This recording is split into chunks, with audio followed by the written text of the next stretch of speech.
আপনারা কি নবীর সুন্নাত জিন্দা করতে চান না? চান না? চান না? না আপনারা মুসলমানের মধ্যে পড়েন না? কোনটা? ওঠো না।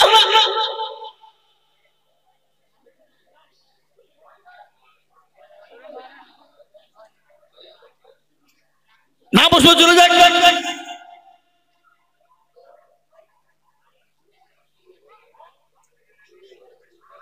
না বসলে চলে যাক, অসুবিধা নেই। আল্লাহর ফেরেশতা দিয়ে দখল হবে। পৃথিবীর জমিনে ইসলামকে ধ্বংস করার জন্য ফেরাউন, নমরুদ, আবু জেহেল এসেছিল। ইসলামকে রক্ষা করেছেন কে? বলে আর কি? বলে আরাতুর নিচে নামলে বুকের চেয়ারি। হেডমাস্টার জোর হাত ঘুরিয়ে বলছে, বেটা কালুদা নিয়েছিস আর নামিস, এখনো সমাজে চলবে। তাই ফরিদপুরের যুবক আর যুবতীরা এত নিচে পর্যায়ে আজকে নেমে গেছে, যাদের ভাষা নাই, কোন ভাষা দিয়ে বোঝাবো? আজকাল জালসা মানেই মেলা, আর মেলা মানেই যুবক আর যুবতীদের খেলা। ধরা পড়লে ধনঞ্জয়, আর না পড়লে এনজয়। কথাটা বুঝতে পারলেন না আমি কি বললো? হ্যাঁ, আবার তাতে কুয়াশা পড়ছে, বাপ মজা তো আরো লেগে গেল যুবকদের। হ্যাঁ, আর মেয়ের মা বাপেরও মনে করছে ফ্রিতে যদি বিয়ে হয়ে যায় তো দু চারটে হোক, পয়সা তো গুনতে হবে। ছি ছি ছি ছি ছি ছি, এরা লীলজ্জ বেহায়া, না হলে জালসার বদলি সে লোক নাই। আর বাজারে দেখলাম লোকের জায়গা হচ্ছে, তখন আর ঠান্ডাও নাই, কুয়াশাও নাই। আগো আমরা তো ফুটপাতে খাওয়ালো। হ্যাঁ, ভালো, আমরা ভালো হোটেলে যাব, পাপ্পু হোটেলে যাব, ওই যে বাকি বলে ভাবতে কি বলে, বালুঘাট পার করে যে বাবা জাহাঙ্গীর হোটেল, ডান দিকে চলে যাব ভালো হোটেল, ও আমাদের চোখে হুড়িবে না। কুটে ফুচকা পাবো, কুটে কুরকুরি পাবো, কুটে রাস্তার ধারে বাদাম বেচছে, জিলুপি বেচছে, এই খাওয়ালি আমাদের ব্যস্ত। জোরে বলুন ঠিক কিনা? আজকে আমি একটা কথা আপনাদেরকে বলি, তনহামা দাগে দাগে শোধ, বম্বা গোজা গোজা নেহাম, সারা অঙ্গে ব্যথা, কোথায় ওষুধ লাগাবো খুঁজে পেছিনি বাবা। মনে যদি পচন ধরে, খুঁজে কিরে পাওয়া যায়, মলম দিব কোন জায়গায়? আমি অনুরোধ করে বলবো, ওগো ফরিদপুর ওয়ালারা, এলাকার ছেলে, লেখে রাখো, এই চটিও লেখে রাখো, বসো বসো, লে হাসতে হাসতে পালাইছে।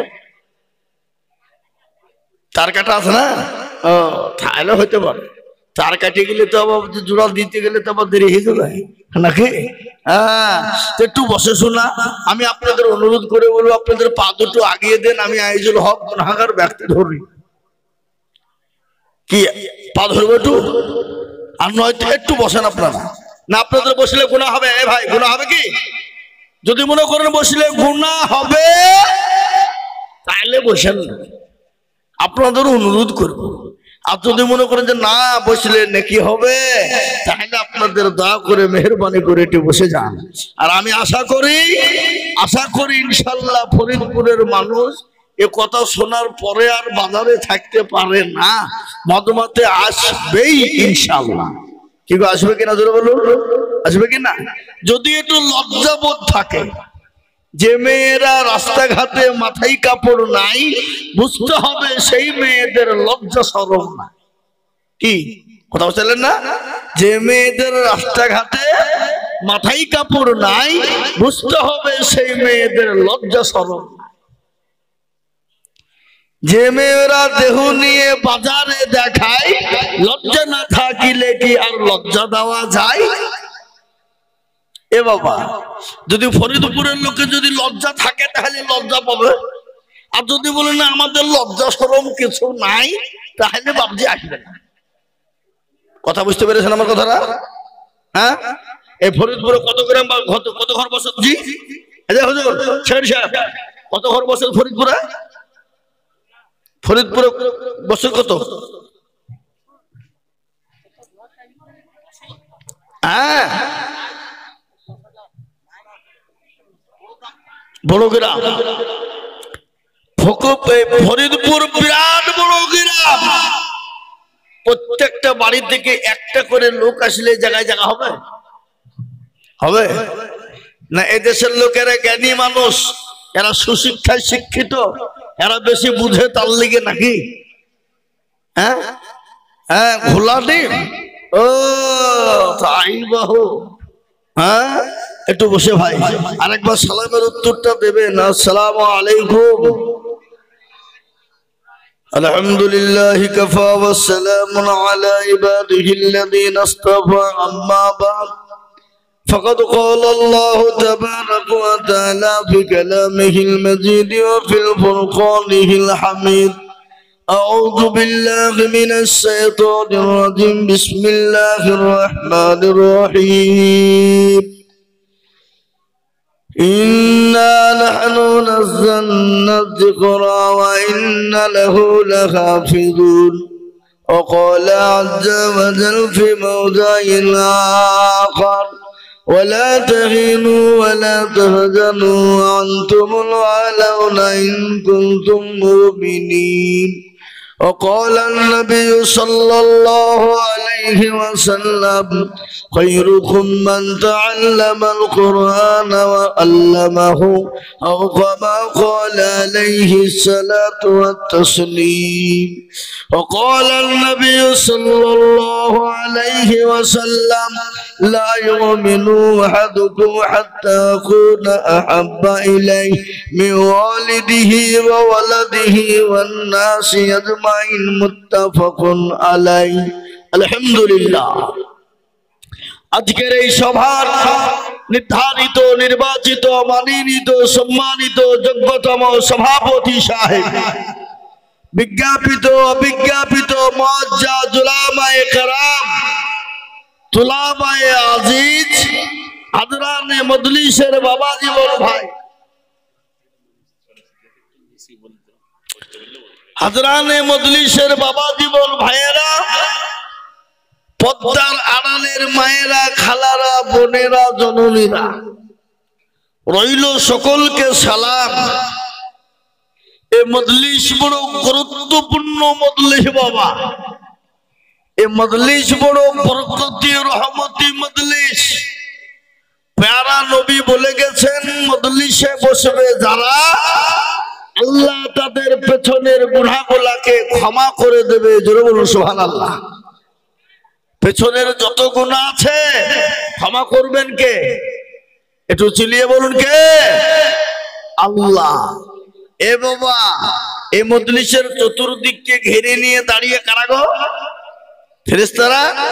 যখনই মজমা শেষ হয়ে যাবে, ফেরেশতারা চলে যাবেন কার দরবারে? আল্লাহ। আল্লাহ তো সব জানে, না জানে না? জানার পরেও বলবে কোথাও ছিলি? বলে আল্লাহ ওই ফরিদপুর মাদ্রাসায় ছিলাম। বলে কেন? দেখলাম তোমার বান্দা বান্দিরা বসা। কিসের জন্য? বলে আল্লাহ জাহান্নামের ভয়ে আর জান্নাতের আশাতে। তো আল্লাহ বলবে শোন, ওই মজলিসে বসে গেল যারা, আমি আল্লাহ বলে দিলাম তারা ভাগ্যবান। আর যারা বসতে পারলো না তারা হলো কপাল পোড়া, কপাল পোড়া। আর ওই মজলিসে বসার কারণে জাহান্নামকে হারাম করে দিয়ে জান্নাতকে অজীব করে দিলাম। জোরে বলুন সুবহানাল্লাহ। একটু মহব্বত দিয়ে বলুন সুবহানাল্লাহ। ও বাপ, আজকে ঠান্ডা লাগছে মনে হচ্ছে নাকি? হ্যাঁ, ঠান্ডা তো হবেই বাবা। ঠান্ডার মৌসুমে ঠান্ডা তো পড়বেই। হ্যাঁ, কিন্তু বাবা সেটা তো আমাদেরকে অপেক্ষা করতে হবে।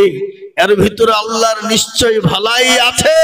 তাই আমি আরেকবার আপনাদের অনুরোধ করে বলবো বাবা, যারা ওই জায়গাতে লাইন দিয়ে বসে আছেন, একটু সামনের দিকে একটু আসা যাবে না আপনাদের? আগো বাবজিরা, ও ভাই, ইসলাম দরদি মুসলমান হিসাবে বলছি, কি বসবেন না আপনারা? একটু আসবেন না এই জায়গাটাই? এই যে মজলিস খান ফাঁকা আছে, এই মাঝখান, চলে আসুন। আবার কে বসলো ওখানে? যা দেখো, একজনকে তুললাম তো আর একজন যে ওখানে দখল করলো। কি বুঝে আর না বুঝে আর আল্লাহ জানে।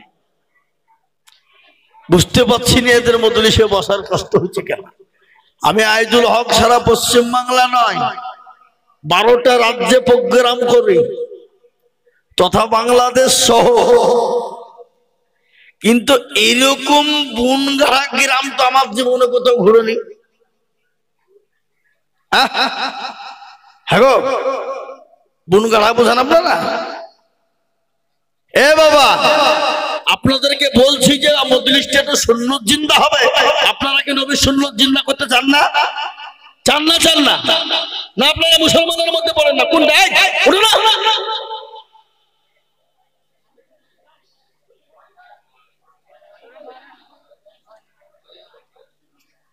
না বসবে চলে যাক,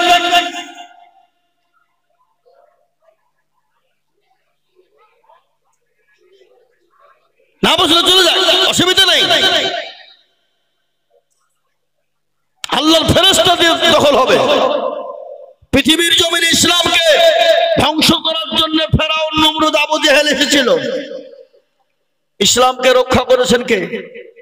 কথা বলেন, কথা বলেন।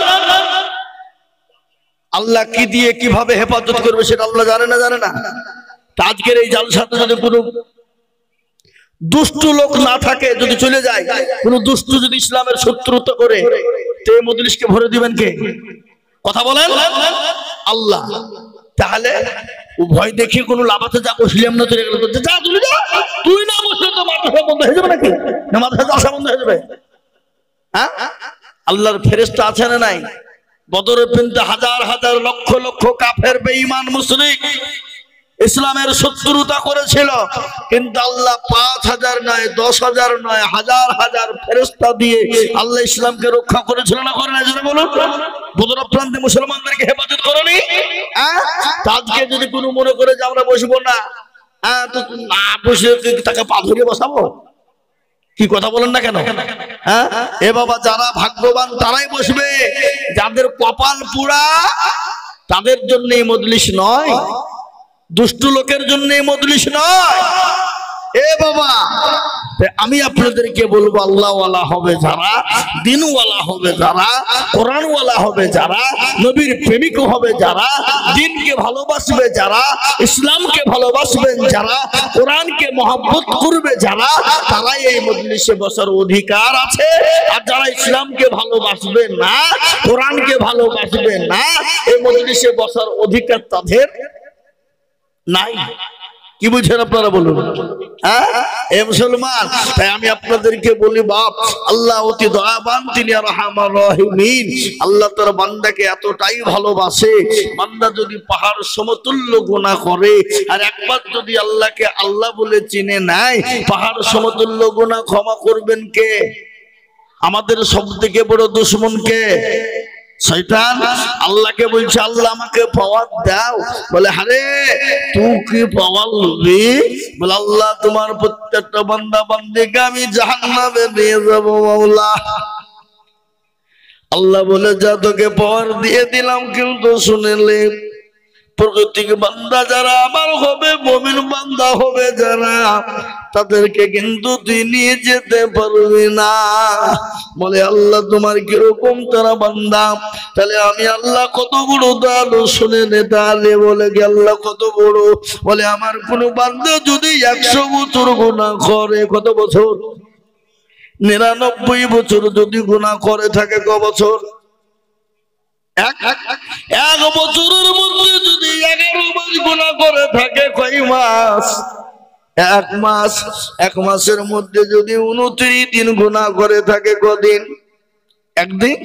একদিনের মধ্যে যদি 23 ঘন্টা গুনাহ করে থাকে, কয় ঘন্টা? 1 ঘন্টায় যদি বলে, আইয়ুহাল্লাযীনা আমানু তুবু ইলাল্লাহি তাওবাতান নাসুহা, আল্লাহ অন্যায় করেছি, নোংরামি করেছি, জীবনেও কোনোদিন করবো না গো মাওলা, তোমার কাছে তওবা করে নিলাম, তোমার কাছে তওবায়ে নাসুহা করে ফেললাম। ও আল্লাহ, তুমি আল্লাহ আমাদের জীবনের সমস্ত গুনাহকে সমস্ত মাফ করে দাও আল্লাহ। আল্লাহ ডাক দিয়ে বলে, বান্দা শুনলে 99 বছর 11 মাস 29 দিন 23 ঘন্টার গুনাহ যত করেছিস বাবা, বান্দা আমি আল্লাহ তোর 1 ঘন্টার মধ্যে ক্ষমা করে দিলাম। আল্লাহ এত বড় দয়ালু আর রহমান রহিমিন। শয়তান বলছে, পরওয়ারদিগারে আলম এত অন্যায় করলো, এত গুনাহ করলো, তারপরও তোমার কাছে ক্ষমা চাইলো, আর তুমি ক্ষমা করে দিলে, মাফ করে দিলে। আল্লাহ বলে, শয়তান রে, আমি আমার বান্দাকে আমি ক্ষমা করব না তো তুই ক্ষমা করবি। এ বাবা, আল্লাহ এত বড় দয়ালু, অথচ সেই আল্লাহকে আমরা চিনি না। আজকে যদি সেই আল্লাহকে চিনতাম, এ জাতির দুর্দিন কোনদিন হতো না। এই জাতির এতটাই দুর্দিন, আজকে 1 নয় 2 নয়, ভারতবর্ষে মুসলমানদের বিরুদ্ধে 47টা কেস করা হয়েছে। 87টা কেস। জোরে বলো, কয়টা? 87। তার মধ্যে কি আছে? মসজিদ বন্ধ করে দিতে হবে, মাদ্রাসা বন্ধ করে দিতে হবে, কোরআন পড়া যাবে না। সব থেকে বড় টার্গেট হলো মাদ্রাসা বন্ধ করতে হবে। আর মাদ্রাসা যদি বন্ধ হয়ে যায়, মুসলমান জাতির অস্তিত্ব থাকবে না।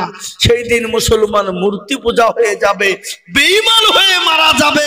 তাই তারা চক্রান্ত করে মাদ্রাসাকে যেন তেন প্রকারে বন্ধ করে দিতে চাইছে বাবা। কিন্তু এই দেখেন, সেই দিন অক্টোবরের 25 তারিখে রায় হয়ে গেল। সুপ্রিম কোর্ট বলেছে, ভারতবর্ষ কেন, গোটা পৃথিবীর সরকারি বেসরকারি মাদ্রাসা যত আছে, বাবার কারো ক্ষমতা নাই বন্ধ করে দিতে পারবে। বলুন আলহামদুলিল্লাহ। সুপ্রিম কোর্ট বলেছে। আজকে কোথায় আছেন আপনার? 87টার ভিতরে 47টা কেস এই পর্যন্ত মকুব হয়ে গেছে। কেউ এটা জানে না। আজকে আমাদের দেশের গ্রামগঞ্জের মানুষ মনে মনে করছে, মৌলবীরা কি করে, মৌলবীদের কি করার ক্ষমতা আছে, মৌলবীরা খালি আন্নাকুম বান্নাকুম তান্নাকুম ছাড়া কি জানে, মৌলবীরা কি করতে পারে। শুনে না, এখনো ভারতবর্ষে মৌলবীরা আছে বলেই মুসলমানের অস্তিত্ব টিকে আছে। যেদিন শুনবা মৌলবীরা নাই, মাদ্রাসা নাই, সেদিন ভারতবর্ষের মুসলমানদের অস্তিত্বও নাই। কি বুঝছেন আপনারা? বলুন বলুন। আজকে ভারতবর্ষে এই যে ওয়াকফ সম্পত্তি আজকে আমাদের কাছ থেকে ছিনিয়ে নিতে চাইছে, যেন কোনো প্রকারে তারা আইনকে পাস করতে চাইছে বাবা। আর এই ওয়াকফ সম্পত্তির সঙ্গে মুসলমানদের ধর্ম, মুসলমানদের কর্ম, মুসলমানদের ইবাদত সব জড়িত আছে এই ওয়াকফের সাথে। কালকে যদি আপনার বাপ মারা যায়, আপনি জানাজা পড়ে মাটি দিতে পাবেন না। বলে কেন? এখান থেকে ডোম জলঙ্গি কাগজ যাবে, জলঙ্গি থেকে বহরমপুর যাবে, বহরমপুর থেকে কলকাতা যাবে, কলকাতা থেকে দিল্লি হয়ে আইন পাস করে এসে কাগজ পড়বে, ততদিন আপনার বাপকে লাশ রেখে দিতে হবে। এটা হলো ওয়াকফ সম্পত্তি কেড়ে নিতে চায়। আজকে মসজিদ, মাদ্রাসা, মারকাত, খানকা, কবরস্থান, গোরস্থান আপনার আমার কাছ থেকে ছিনিয়ে নিতে চাইছে বাপ। তাই আমি আপনাদেরকে বলবো, এই জাতি যদি সচল না হয়,